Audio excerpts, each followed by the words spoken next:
तब गौतम नारी का या अहिल्या का प्रसंग विश्वामित्र मुनि बताते। गौतम नारी श्राप बसुपल देह दर धीर, चरण कमल रज चाहती कृपा करौ रघुबीर। जितने भी यंग बच्चे यहां बैठे हैं ध्यान लगाकर सुनिए। हम सब स्वर्ग जाना चाहते हैं। स्वर्ग में राज्य चलता है देवराज इंद्र का। किसका? यहां राज्य चल रहा है मोदी जी का। स्वर्ग में राज है किनका?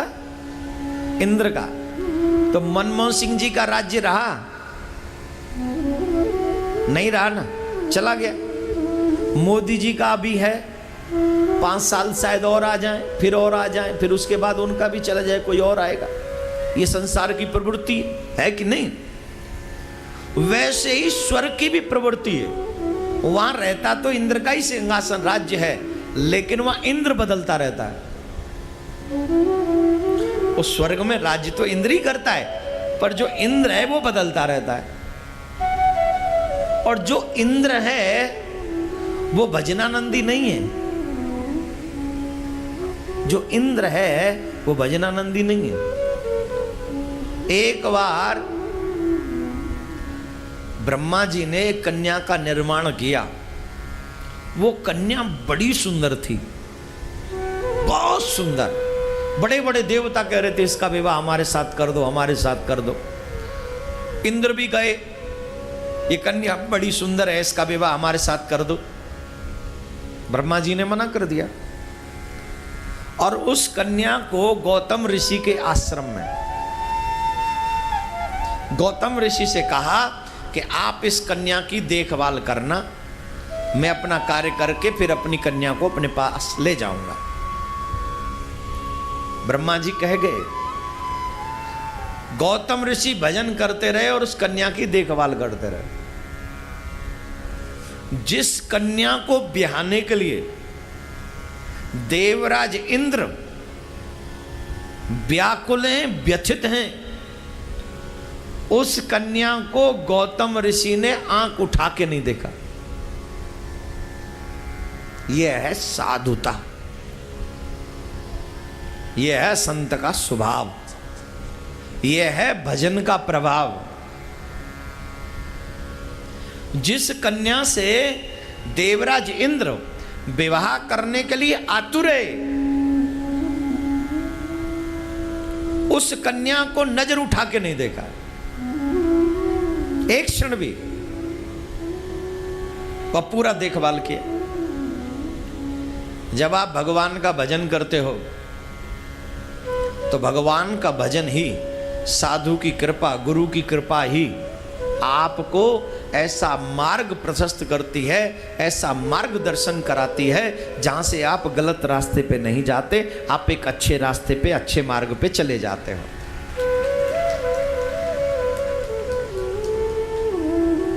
कुछ समय बाद जब ब्रह्मा जी आए और देखा कि गौतम ऋषि ने इस कन्या को नजर उठाकर भी नहीं देखा, तो गौतम ऋषि से कहने लगे, अगर इस कन्या को प्राप्त करने का कोई सही मायने में अधिकारी है तो वो आप हो।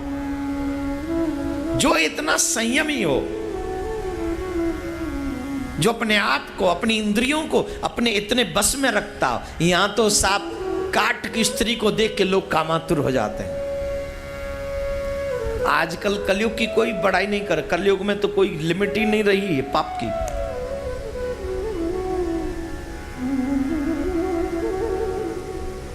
आजकल व्यक्ति अन्य अन्य धातुओं से बने हुए स्त्री पुरुषों को देखकर भी कामातुर हो जाते हैं। तो ये लोग क्या जाने साधुओं का प्रभाव क्या होगा, जो रात दिन कामना के, वासना के कुंड में डूबे हुए हों। उनको साधुओं की चर्चा करोगे तो उन्हें सत्संग की चर्चा क्या अच्छी लगेगी? शराब पीने वाला अमृत पीना नहीं चाहता, दूध पीना नहीं चाहता, वैसे ही भोगी व्यक्ति सत्संग में आना नहीं चाहता।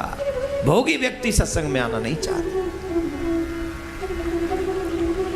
तो देवराज इंद्र जिसके लिए तरसे, उस अहिल्या का विवाह गौतम ऋषि के साथ में हुआ। लेकिन इंद्र के मन में यह खटक थी कि इस कन्या का सानिध्य कैसे प्राप्त किया जाए, इसका संग कैसे प्राप्त किया जाए।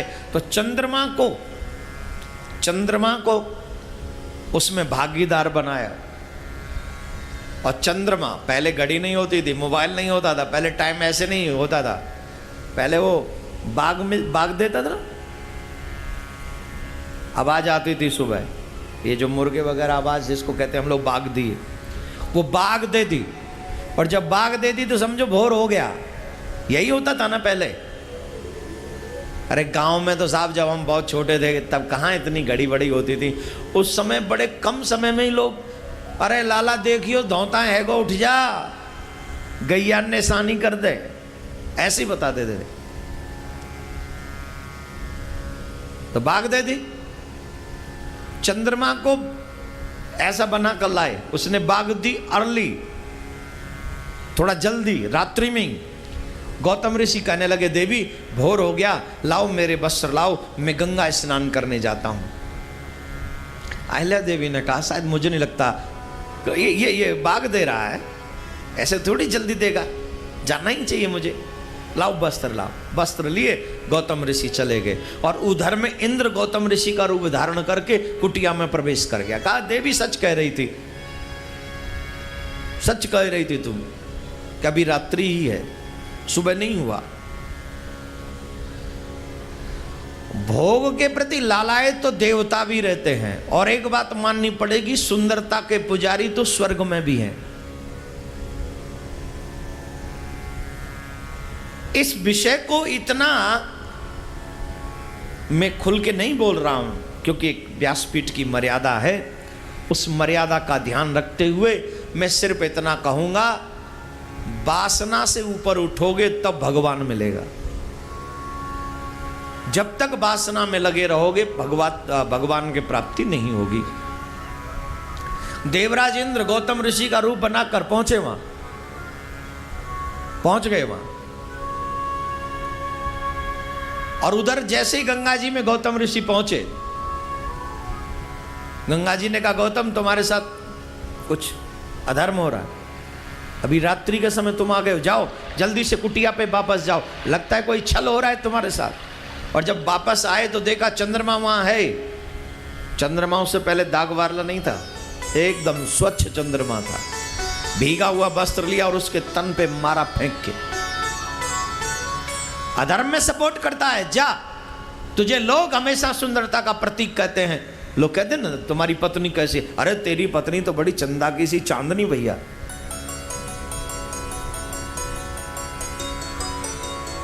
साफ दे दिया, जा, तेरी ये दाग कभी नहीं छूटेंगे, तेरी चमक में ये दाग हमेशा दर्शाता रहेगा कि तूने अधर्म किया था, अधर्म में साथ दिया था। और जैसे ही गौतम ऋषि की आवाज सुनी इंद्र भागने लगे, और इंद्र भागने लगे, गौतम ऋषि ने कहा दुष्ट खड़ा हो जा वरना भस्म कर दूंगा तुझे।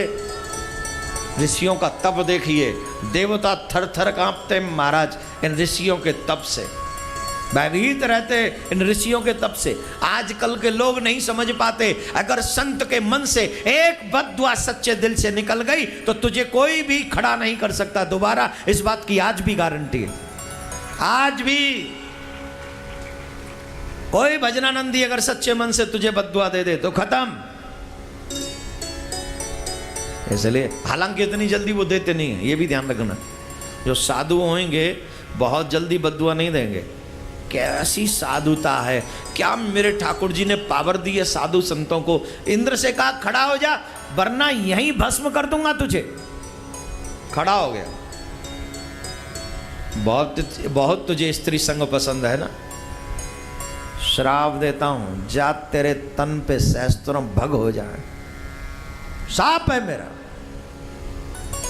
तेरे तन पे सहस्त्रों भग हो जाएंगे। अहिल्या को देखा, देखो क्रोध में, जब क्रोध में इंसान रहता है ना तो कुछ भी बोलता है, कुछ भी। आज आपसे एक बात कहूंगा, बोलने से पहले सोचना, बोलने के बाद सोचने का कोई मतलब नहीं। कुछ चीजें ऐसी है, निकल गई तो निकल गई। धनुष से बाण छूट जाए तो रिटर्न नहीं होगा। मुंह से बाणी निकल गई तो वापस रिटर्न नहीं होगी। आंख से आंसू गिर जाए तो दुनिया में ऐसी कोई शक्ति नहीं जो तेरी आंख में उस आंसू को दोबारा डाल दे। मां की आंचल से ममता की एक बूंद दूध जो अमृत है अगर बह गई तो कोई संसार में ऐसी ताकत नहीं जो आंचल में दोबारा पहुंचा दे। वाणी से निकले हुए शब्द पर ध्यान दीजिएगा। बोलने के बाद नहीं, बोलने से पहले सोचिएगा। अगर बोलने के बाद तुम सॉरी बोल भी दो, इसका मतलब है तुम गलती करने के आदी हो गए हो। तुम्हें पता होना चाहिए कि गलती सुधारने का मौका है तो पहले यह सुधारो कि मैं गलती करूं ही ना, गलती करूं ही ना, यह होना चाहिए।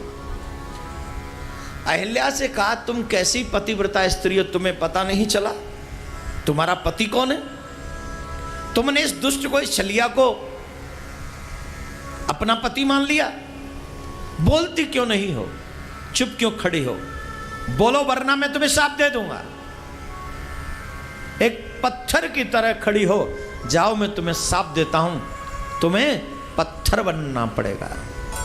एक और शाप लगा अहिल्या की पुत्री, गौतम ऋषि की पुत्री अंजना को। अंजना की बहुत छोटी बालिका है। तू कैसी है, तू कैसी ऋषि पुत्री है, तू अपने पिता को नहीं पहचान पाई और ये कृत्य होता रहा।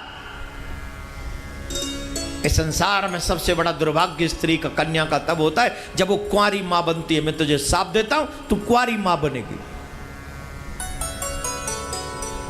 इंद्र ने क्षमा मांगी। जब भगवान धनुष तोड़ेंगे उसकी आवाज जब आएगी तो तेरी सहस्त्रों भग सहस्त्रों नेत्रों में परिणित हो जाएगी। अहिल्या ने कहा प्रभु मुझे क्षमा कर दो, अपराध हो गया। जब भगवान श्री राम अपनी चरण रज तुम्हें प्रदान कर देंगे तो तुम्हारा कल्याण हो जाएगा। और जब बेटी को देखा तो उठा के हृदय से लगा लिया, मेरी बच्ची मुझे क्षमा कर दे, ये अपराध हो गया तेरे बाप से। क्रोध में आकर तुझे इतना जघन्य शाप दे दिया कि तू कुंवारी मां बन जाएगी। ये साधारण शाप नहीं है, ये बड़ा बुरा शाप है। पर चिंता मत करना, बुरा होगा दुनिया वालों के लिए, तेरे लिए नहीं, क्योंकि तेरे घर में जो पुत्र होगा वो दुनिया का रक्षक होगा, राम जी का सेवक होगा, तेरा मान बढ़ाने वाला होगा, उसका नाम हनुमान होगा। तू हनुमान की मां बनेगी, ये मेरा वरदान है। आज मंगलवार है, बोलिए हनुमान जी महाराज की, बोलिए हनुमान जी महाराज की। तो महाराज ये साप लगा तो ऋषि कहते विश्वामित्र मुनि, गौतम नारी साप वसुपल देह दरदीर। उसी श्राप के कारण ये पर्वत हुई बैठी है स्त्री। भगवान ने अपनी चरण रज का स्पर्श कराया। गौतम नारी साप बस उपल देव धरती,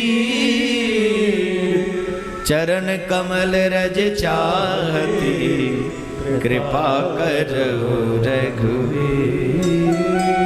पर सत पद पावन शोक न सावन, प्रगट भई तप पुंज सही, देखत रघुनायक जन सुखदायक, कर जोर रही। अति प्रेम अधीरा पुलक शरीरा, मुख नहीं आवै वचन सही।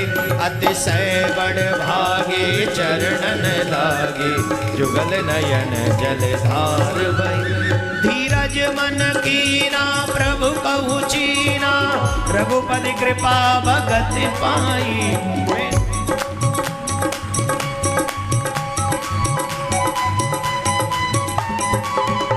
अति निर्मल वाणी स्तुति ठानी, ज्ञान गम्य जय रघुराई, ज्ञान गम्य जय रघुराई, ज्ञान गम्य जय रघुराई। वो स्त्री प्रकट हुई, अहिल्या देवी प्रकट हुई और भगवान का दर्शन किया। भगवान का दर्शन करके अपने पति के धाम के लिए उन्होंने प्रस्थान किया। बोली राघवेंद्र सरकार की जय। भगवान श्री राम गंगा में स्नान करते हैं, वहाँ के ब्राह्मणों को द्रव्य दक्षिणा देकर प्रस्थान करते हैं और उसके बाद राम जी पहुंच जाते कहाँ है? कहाँ पहुंच जाते हैं? जनकपुर में। मिथिला में